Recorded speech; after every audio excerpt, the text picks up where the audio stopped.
A fantastic little exercise session to get the morning started. Now, before we get cooking in the kitchen, Woolies, along with Gift of the Givers, have teamed up to distribute food care packs to families in need. And each bag is filled with a balance of protein, fresh fruit, vegetables, and other staples, as well as hygiene products to help curb the spread of COVID-19.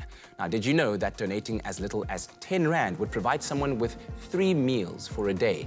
And if you'd like to get involved, just go ahead and scan the QR code on your screen and donate whatever you can towards filling a bag. And remember to encourage your family, your friends, your neighbors, your colleagues, and chat to your groups to do exactly the same. And every little bit that you do will make a big difference.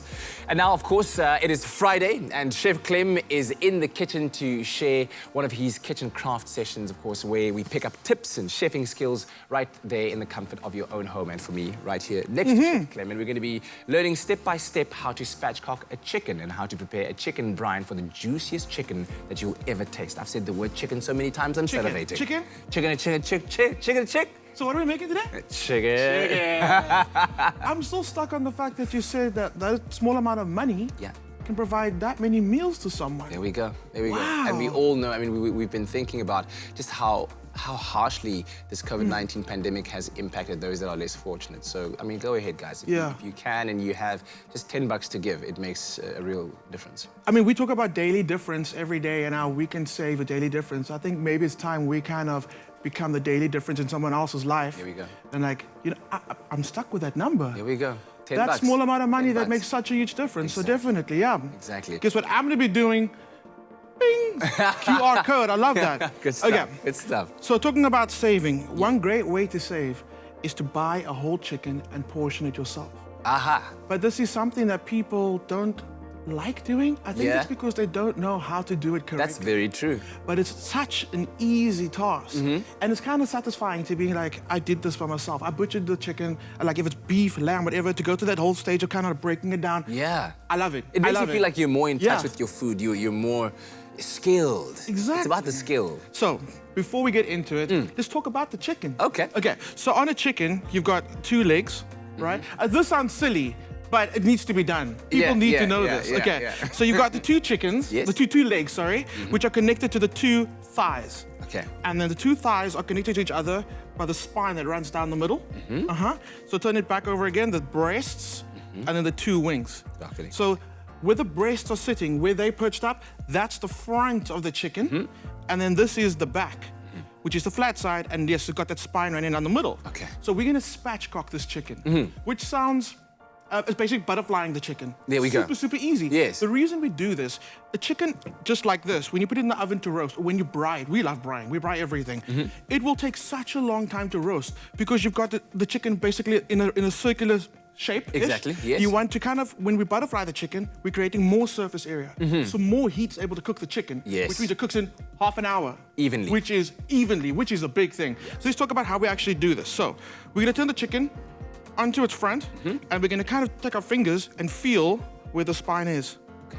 This is important. You wanna know where you're aiming, right? You're like a chicken surgeon right now. Yeah, like a surgeon. True story, my grandfather was a pastor. When I was growing up, I wanted to become a pastor. Yeah. And I was like, now I want to become a doctor. Then I became a chef, which is basically both. Don't you think so? Okay. Don't you think so? In this instance. Yeah. Okay. Like, I mean, being a chef, like you're working with your food, you know? Yeah. Absolutely. Hey, and some people do believe that food can heal you from the inside. I agree. So a good chef could actually be a very good doctor in that way. You have to know the anatomy of the chicken, even the vegetables you use. And then, I mean, what is a pastor's mission? Is to kind of like bring the followers closer to the spiritual being, to shorten that distance. I'm just trying to do that through food.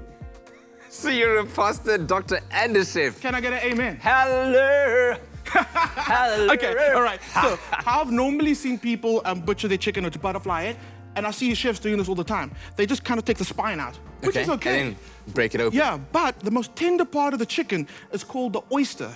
And if you lift it up and you kind of like perch forward, if you run your finger down the spine, you can feel something changes right over there. Yeah. You stop feeling spine and you feel these 2 little tender spots over there. Yeah. The most tender part of the chicken. People don't know about it because it gets cut out and discarded. Okay. So what you do is lift your chicken up. You can kind of see, get that little crease there by itself. Take the knife right there, make a mark. You're not going to cut past that point. Okay. Cool. Then you're going to stand your chicken up, not like that. You can already see the nick started coming out. So Mother Nature's telling you already, that's the spine. So you just grip it nicely. Take your knife, and it's a sharp knife. You can use a pistol grip which is this. Pistol grip. And then you just work your way down. Yeah. But I feel like this is maybe a little too forceful. Maybe after you've done it a few times, go for the pistol grip. For now, start off with your normal grip, right? Standard grip. Watching where your fingers are, and maybe even rest your knife against your fingers, just gently. You don't even need such hectic force. So you're cutting along the spine all the way up until that incision that you made. And when you get there, you stop. Right, one side, you go to the other side of the chicken, same thing. There we go. I did not even use a lot of force. Yeah, that was quite easy. easily. Yeah. So there's that mark that we made. Literally put your thumb there.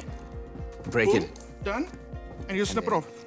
Okay, Done. all right, so that part of the back or the neck So is much now. flavor in here. Yes. It's the bone, a lot of small bones. You roast this off, and you know you normally add like a chicken cube, just something to add flavor. Yes. You roast this off, get a beautifully golden brown, and add this to a stock. Boom, instant Chicken flavor. stock. Instant flavor. Wow, Now, okay. What we're doing is normally also, like I said, when they take the spine out, they remove those two oysters. What they also do is they remove the tail. I love the tail. Which also has flavor because it's got a lot of fat. So much flavor, exactly. So what we're gonna do is now, instead of cutting along the spine, we're gonna go through the middle. And again, it's still easy. You know, don't do a lot of force. Just boom, boom, boom. And when you get to the tail, straight down the middle, and you're gonna break it into half. So now you've got even more chicken on your body, because all that bit would have been discarded. Yeah. Right, so in the middle, we remove this little bits. Okay. That comes out.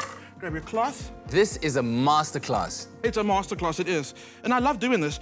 I haven't had to press down on like people normally press down to break the cage. Yes. Don't do that. It's Just not necessary. It's done already open for it you. up. This is your beautifully butterfly chicken. What you got is your two breasts in the front, your two legs, and your two thighs, and your two wings facing upwards. Yes. So when you roast this in the oven, no need to turn it around. You roast it one way. Boom, down. Half an hour, amazing roast chicken. But now, how to turn it into even more veggie chicken. Okay. Super, super easy. There is more, ladies and gentlemen. There's more. In the control room, they're like, how long is this guy gonna take? I've got this one, it's easy. Okay, I've got some water in here. I'm gonna add more. So I've got 2 liters of water in whole, right? 2 liters of water.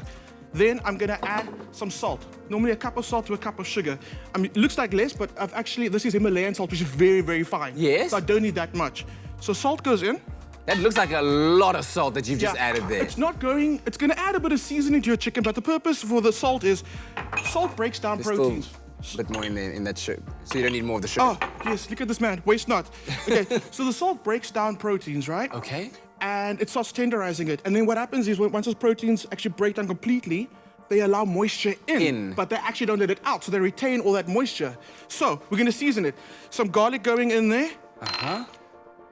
Peppercorns, some thyme, some lemon going in there as well. We're gonna bring it to a heat. Once the sugar and the salt is dissolved, which I got one over here, you're gonna let it cool down completely. Yes, Once it's brine. cold, put your chicken in, let that brine for 6 hours. I'm gonna show you what I do with this in the next segment. It's gonna be mind-blowing, Katlego. Dr. Pedro is out. Get to the website, expressoshow.com. He's amazing. Thank you.